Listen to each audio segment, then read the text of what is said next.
우리 한 목소리로 합독하겠습니다. 주 안에서 항상 기뻐하라. 내가 다시 말하노니 기뻐하라. 너희 관용을 모든 사람에게 알게 하라. 주께서 가까우시니라. 아무것도 염려하지 말고 다만 모든 일에 기도와 간구로 너희 구할 것을 감사함으로 하나님께 아뢰라. 그리하면 모든 지각에 뛰어난 하나님의 평강이 그리스도 예수 안에서 너희 마음과 생각을 지키시리라. 아멘. 예전에 제가 3개월 정도 수영을 배운 적이 있습니다. 수영에는 여러 종목이 있는데 특별히 생각나는 종목이 배영입니다. 배영은 그냥 물을 침대 삼아서 눕는 것입니다. 그런데 배영을 보니까 가장 하기가 두려운 종목입니다. 조금만 긴장하고 몸에 힘이 들어가면 물을 마시게 됩니다. 그런데 일단 적응을 하게 되면 수영 중에 가장 쉬운 종목이 배영입니다. 이 배영은 신앙의 원리와도 참 유사하다 하는 생각을 해 보았습니다. 신앙생활을 할 때 가장 중요한 게 믿고 맡기는 것입니다. 하나님께 믿고 맡기는 것이 신앙생활입니다. 그런데 인생을 살다 보면은요, 우리에게 찾아오는 게 염려입니다. 염려도 하나님께 맡겨야 되는데 이 염려를 그냥 턴다는 것이 결코 쉬운 일은 아닌 것 같습니다. 누구에게나 믿음 있고 염려도 공존해 가면서 살아갑니다.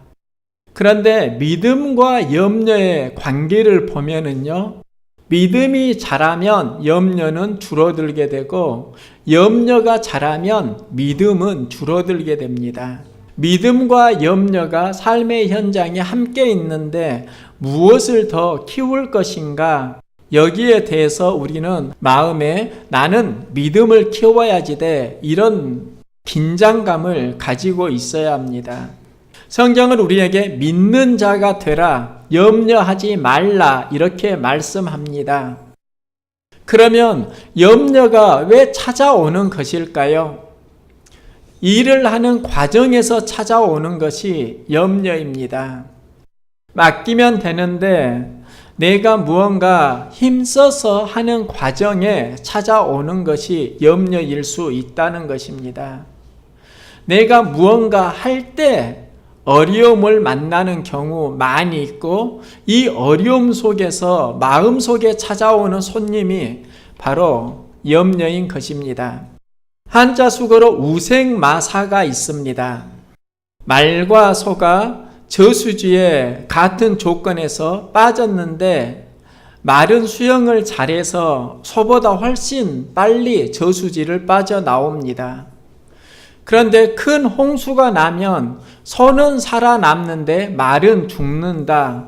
소우살생, 소는 사는데 말마 죽을사, 말은 죽는다 해서 우생마사가 생겼습니다. 왜 수영을 못하는 소는 사는데 수영을 잘하는 말은 죽는 것인가? 말은 헤엄을 잘 치니까 강한 물살이 자기를 떠밀면 그 물살을 이기려고 물을 거슬러서 헤엄을 칩니다. 이렇게 전진했다 후퇴했다 몇 번을 반복하다가 체력이 소진하게 되고 지쳐서 나중에는 물을 마시며 익사한다는 것입니다. 그런데 소는 그게 아닙니다. 물이 자기를 엄습해 오면 그냥 그 물살에 떠내려갑니다. 이리저리 떠내려가다가 얕은 물가를 만나면 빠져나온다는 것입니다. 이 우생마사라는 말을 들으면서요, 참 우리가 힘쓰고 애쓰는 삶을 살아야 하는데 때로는 거슬리지 않고 맡기는 삶도 참 중요하다는 것을 보게 되었습니다. 제 마음속에 한 주간 우생마사가 찾아왔는데요, 여기에는 이유가 있습니다. 저는 무언가를 새롭게 했으면 또 해야 한다 하는 마음의 긴장감이 있었습니다. 그리고 여러 가지를 준비하는데요, 그 중에 하나가 실은 홈페이지였습니다. 설교 동영상과 음성을 편집하고 또 모르는 것은 배우고 그런 과정 속에서 갑자기 온몸이 짜릿해지는 묘한 기분을 느낄 수 있었습니다. 마우스 작동을 계속 할 수가 없는 상황입니다. 뭔가 이상했습니다. 그래서 약국에 가서 물어보니까 약사가 이런 말을 합니다. 지금 선생님은 터널 증후군 초기입니다. 이 말을 하는 겁니다. 반복되는 일을 하고 여기에 스트레스가 겹치면 이런 증상이 나타난다. 이렇게 말을 합니다. 저는 일을 하다가 스트레스를 받는 것, 이것은 충분히 있을 수 있다. 이해가 되는데요. 이게 터널 증후군이라는 질환으로 연결이 되어지니까 이건 아닌 것 같다 하는 마음의 전환이 제 안에 생겼습니다.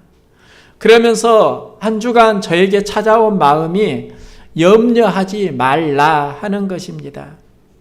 믿음에는 두 가지 조화가 필요합니다. 열심히 일하는 것입니다. 또 하나는 내려놓는 것입니다.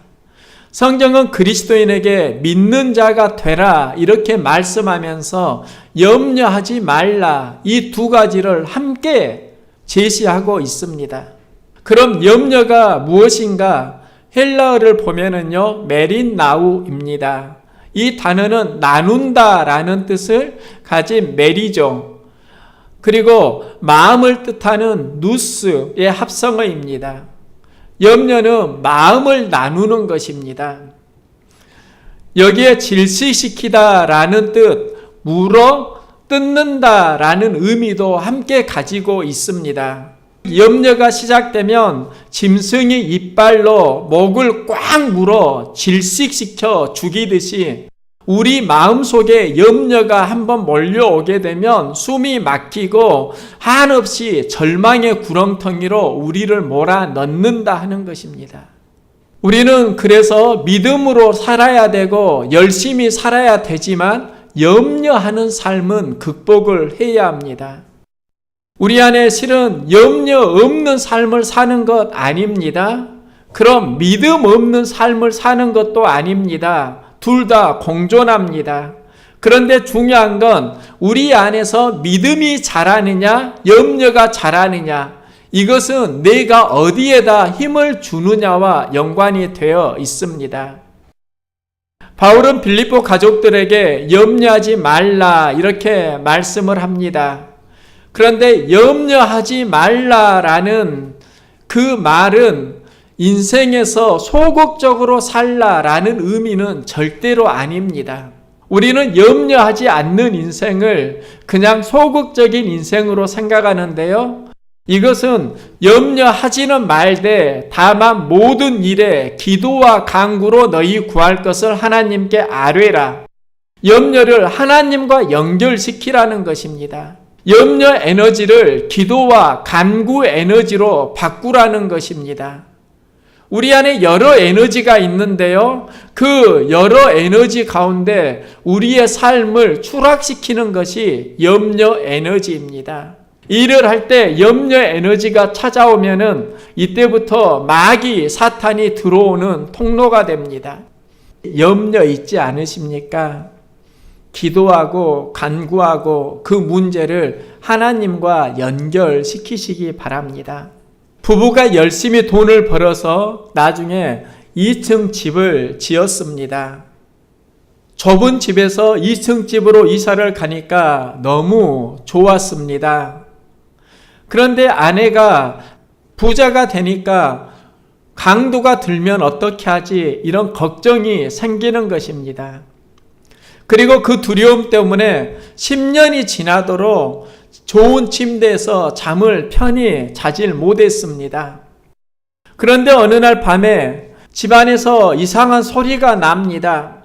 남편이 아래층에 내려가니까요, 정말 강도가 들어온 것입니다. 그래서 남편이 강도에게 이렇게 말했습니다. 안녕하세요. 만나서 반갑습니다. 위층에 올라가 보십시오. 당신을 만나려고 아내가 10년이나 기다리고 있습니다. 이런 이야기를 하는 겁니다. 그런데 이게 우스갯소리 같지만 실은 우리가 살아가는 삶의 이야기와 결코 다르지 않습니다. 걱정이 심하면 마음을 짓누르게 되고 이 짓누름을 잠언 기자는 이렇게 말합니다. 마음의 즐거움은 양약이라도 심령의 근심은 뼈를 마르게 하느니라. 그래서 노벨 의학상을 받은 카렐 박사는 이런 말을 합니다. 근심과 싸우는 방법을 모르는 사업가는 빨리 죽는다. 근심이 찾아올 때 그 근심과 싸우는 방법을 터득하지 못하면 그는 오랜 삶을 장수할 수 없다 하는 것입니다. 여러분 안에 근심이 찾아오면 어떻게 싸우시렵니까? 염려가 찾아오면 어떻게 이기시렵니까? 성경은 말씀합니다. 하나님께 맡기라. 하나님께 맡기라. 그러고 손을 놓으라는 게 아니고요. 하나님께 맡기는 행위를 하라는 겁니다. 기도와 간구입니다. 염려하지 말고 해서 끝나는 게 아니라 문제를 하나님과 연결시켜라. 이게 기도와 간구이고 염려를 이기는 키포인트인 것입니다. 기도는 하나님과 일상적인 대화라면 간구는 좀 더 문제를 해결하기 위해서 간절히 매달리는 것입니다. 염려하는 시간을 기도와 간구로 바꾸라고 말씀을 하고 있는 것입니다. 우리 인생은 두 가지 삶이 있습니다. 믿음 위에 염려를 더하는 삶이 있고 또 하나는 믿음 위에 기도를 더하는 삶이 있습니다.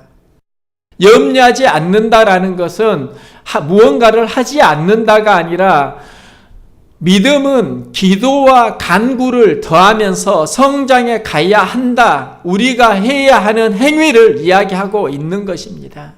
그리고 기도하는 사람에게 한 가지 더 필요한 것이 있는데 이건 성품의 문제입니다. 저는 이스라엘 역사를 보면은요, 다윗이 참 위대한 임금이다. 이걸 보게 되는데 처음에 다윗이 위대한 임금으로 등장하는 그 전환점을 골리앗과의 싸움에서 찾았습니다. 그런데 성경을 보니까요, 다윗처럼 전쟁에 능한 용사는 많이 있습니다. 다윗의 장수 중에 요압의 아우 아비새는 창을 휘둘러 300명을 죽였고요.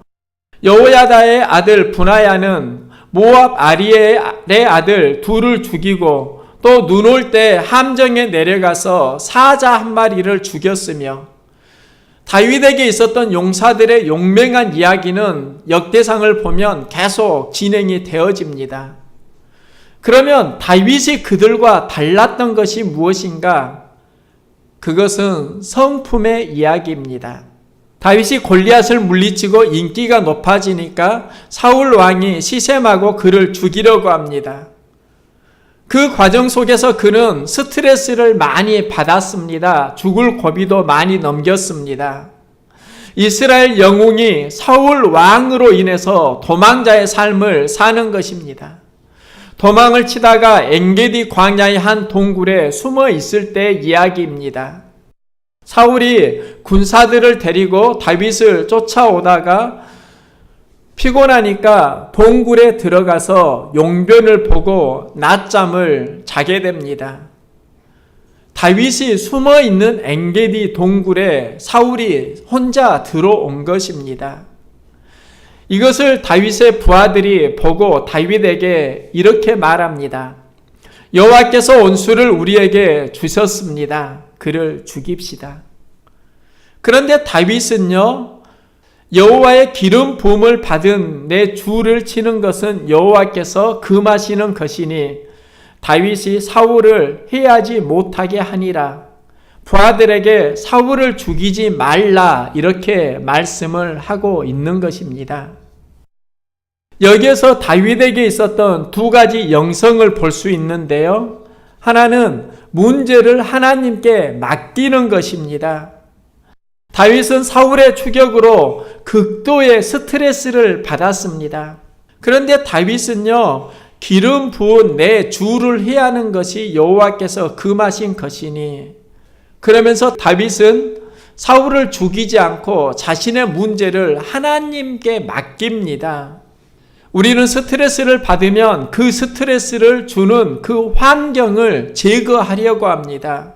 그런데 스트레스는요, 그 대상을 제거한다고 해서 해결되는 것이 아니라 우리 안에 있는 성품을 길러야 합니다. 내 성품은 기르지 못하고 자꾸 스트레스만 받게 되면 우리는 하나님 나라에서 쓰임받기 어렵습니다.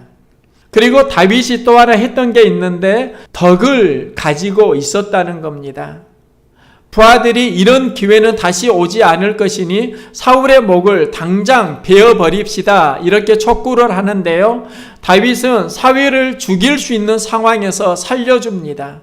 전쟁 중에 원수를 죽이는 것 누구나 할 수 있습니다.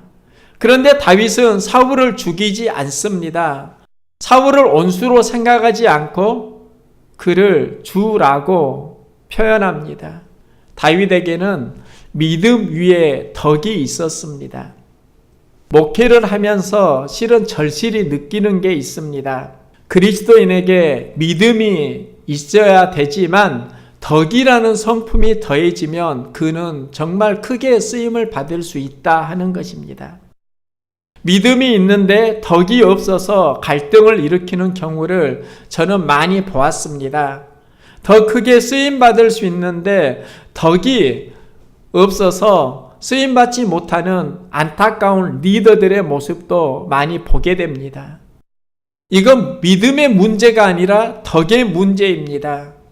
다윗은 원수에게 덕을 베푸는 것입니다. 그런데 이 덕이 후에 다윗에게 다시 돌아오게 됩니다. 이스라엘 왕조 역사를 보면은 수많은 갈등, 반역이 일어나고 왕이 암살당하는 경우가 많이 있습니다. 그런데 다윗은 사울을 죽이지 않아서 왕의 정통성을 확보할 수 있었습니다. 그리고 장수할 수 있었던 것입니다.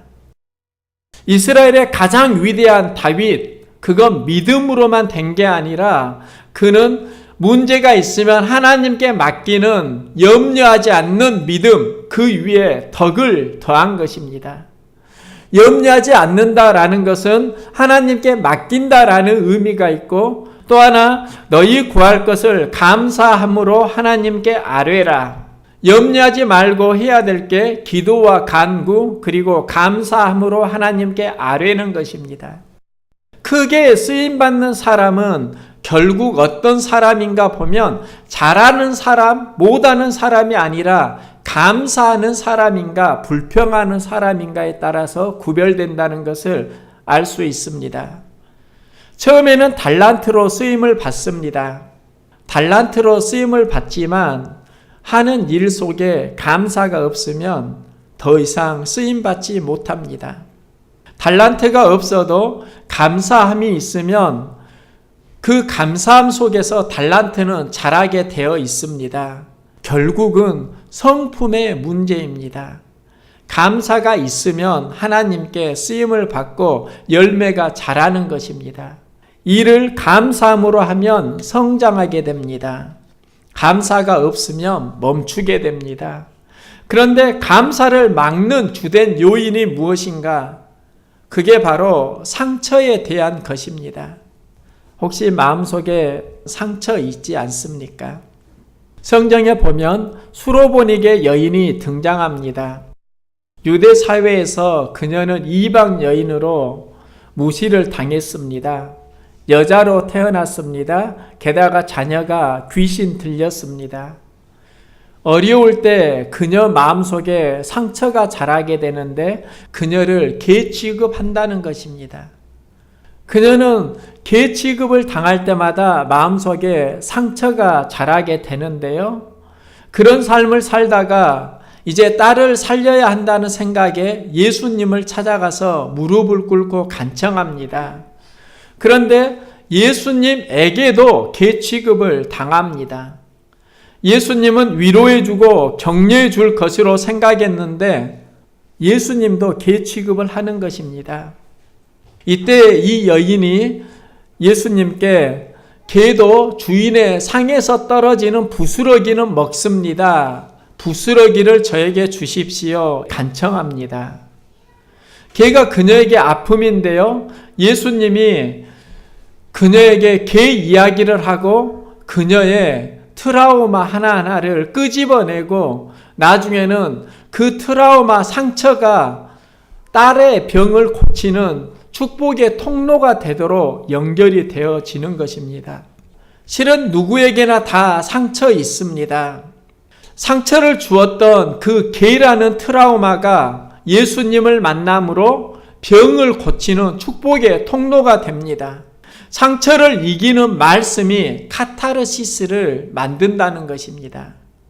우리는 말씀을 이기는 상처가 있고 말씀을 이기는 상처는 트라우마를 만들고요. 상처를 이기는 말씀을 경험해야 하는 것입니다. 여기에서 영적인 정화가 일어납니다. 은혜의 기적이 일어나게 됩니다. 여러분의 삶이 하나님 말씀으로 카타르시스를 경험할 수 있기를 소망합니다. 또 염려를 맡기면 하나님이 주시는 마음이 평안입니다. 모든 지각에 뛰어난 하나님의 평강이 그리스도 예수 안에서 너희 마음과 생각을 지키시리라. 믿음은 염려를 맡기는 것이고요. 또 이 염려를 맡기면 하나님이 주시는 마음의 선물이 있는데 평강을 누리는 것입니다. 옛날에 한 나그네가 당나귀를 타고 길을 가다가 여인숙에 들려서 나귀에게 먹을 것을 주인에게 주라고 합니다. 여관 주인이 당나귀에게 물을 먹입니다. 그 순간 나그네는 옆에 자리를 깔고 점을 보고 있는 노파를 보고 오늘의 일진이 어떻습니까? 묻습니다. 이때 노파가 당나귀가 물을 먹고 있는 상황을 보고요. 이런 말을 합니다. 당나귀가 방귀를 3번 끼면 당신 죽습니다. 나그네는 그 노파의 말을 무시합니다. 그런데 마음에 자꾸 거슬리는 것입니다. 길을 가다 보니까 정말 방귀를 뿡 끼는 것입니다. 우연이겠지. 조금 가니까 또 방귀를 뿡 끼는 겁니다. 이제 노파의 말이 신경 쓰이기 시작합니다. 그래서 돌을 주워다가 당나귀 엉덩이를 힘껏 막았습니다. 그리고 길을 가는데요. 이제 방귀를 낄 시간이 된 것 같은데 소리가 안 나는 겁니다. 또 불안해집니다. 그래서 혹시 돌은 잘 막혀 있는지 확인을 하는데요. 그때 당나귀가 방귀를 뻥 끼는 겁니다. 그 돌에 맞아서 나그네가 죽었다라는 이야기가 있습니다. 염려가 삶을 파괴할 수 있다는 것입니다. 우리 인생을 무너뜨리는 2가지의 미끼가 있습니다. 하나는 유혹입니다. 유혹은 외적으로 찾아오는 것이고요. 이 유혹은 경계해야 할 대상입니다. 많은 이들이 유혹을 극복하지 못하고 무너지는 경우가 많이 있습니다. 그런데 밖으로 찾아오는 것이 유혹이라고 하면 우리 안에 찾아오는 게 바로 염려의 문제입니다. 마음에 일어나는 그 문제를 어떻게 극복할 것인가? 하나님께 맡기고 기도하고 간구하고 감사하라는 것입니다. 그러면은 하나님께서 우리에게 더해 주시는데요. 하나님의 평강이 그리스도 예수 안에서 너희 마음 생각 지키시리라. 평강이 지켜주시리라. 12년 동안 혈루증을 앓는 여인의 이야기가 나옵니다. 유대 사회에서 혈루증은 부정한 질병입니다. 그리고 그는 자신뿐만 아니라 주변에 있는 사람까지 부정하게 만듭니다. 그래서 사람을 만날 수 없습니다. 쉽게 말하면 12년 정도를 왕따를 당하면서 살았습니다. 가진 돈 잃어버렸습니다. 몸은 질병으로 만성이 되었습니다. 그런데 길을 가다가 수군거리는 소리를 듣습니다. 예수님이 지나가고 예수님은 병을 고치신데 한 번 아니고 여러 번 듣게 되니까 그녀가 예수님을 만나면 나의 병이 고쳐질 것 같다. 그리고 예수님을 만나러 가는데 많은 사람들이 있어서 용기를 내고 헤집고 들어갑니다. 그리고 예수님 옷자락을 만지고 혈루 근원이 마르게 됩니다. 너무나 감격스러운 순간인데요. 이때 예수님이 그 여인을 찾으시는 겁니다. 여인의 마음을 생각해 보셨습니까? 자신은 혈루증 환자입니다. 그리고 무리를 해치고 왔다고 하면 돌에 맞아 죽을 수도 있는 상황입니다. 몰래 두려워하면서 왔는데 이게 드러날 수 있는 상황인 것입니다. 여인은 피하고 싶었습니다. 그런데 예수님은 여인을 찾습니다. 여인의 마음을 몰라서였을까요? 아니면 여인에게 그 이상을 주길 원하셨을까요? 예수님은 그 여인에게 다시 말씀합니다.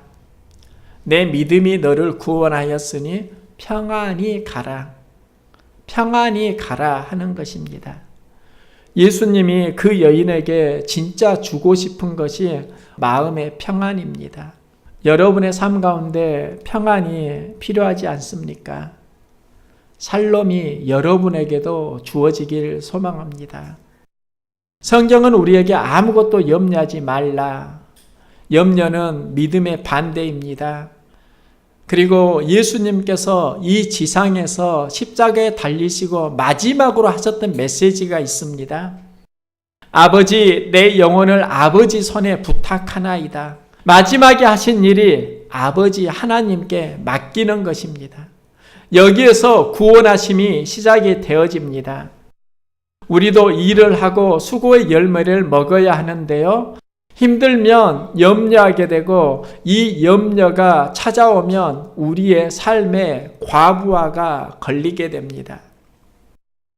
제가 새벽 예배를 마치고 집에 올라가니까 집에서 준수가 울상입니다. 학교에 갈 준비를 해야 하는데 울먹이고 있는 겁니다. 왜 그래 준수야? 지금 할 일이 많은데 무엇을 해야 할지 모르겠다 하는 것입니다. 일기 써야 하고 국어 숙제해야 하고 수학 숙제도 해야 하는데 수학 문제를 풀다가 막히니까 과부하가 걸려서 이제 울고 있는 것입니다. 일기를 쓰렴 하니까 국어 숙제도 해야 돼. 국어 숙제 하렴 하니까 수학도 해야 돼. 아무것도 못하고 울고 있는 것입니다. 먼저 수학을 했는데 풀려고 하다가 안 풀리니까 이제 마음을 놓고 있었습니다. 그래서 제가 수학 문제 풀기를 도와주고요. 막힌 문제가 풀리니까 이제 마음의 화색이 돌아옵니다. 숙제를 다 하고 학교에 갔습니다. 그런데 제가 준수에게 했던 말이 실은 계속 저에게 생각나는 겁니다. 다 하려고 하지 말고 하나부터 할까? 3개를 왜 다 하려고 그러니 2개는 내려놓고 하나부터 할까? 여기에서 제 삶이 보였는데요. 일이 뜻대로 안 되면 우리 삶 가운데 찾아오는 것이 과부하입니다. 그런데 그 과부하가 어떤 문제를 가져오게 되는가? 일의 과부하가 마음의 과부하로 연결이 되어지면 우리는 모든 것을 다 놓게 된다는 것입니다. 그래서 성경은 염려를 다 맡기라. 일에는 최선을 다하되 마음은 과부하에 걸리지 말고 기도와 간구하고 평강을 잃지 말라는 것입니다.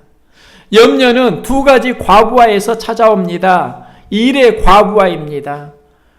또 하나는 마음의 과부하입니다. 마음의 과부하에 걸리면 우리는 주저앉게 됩니다.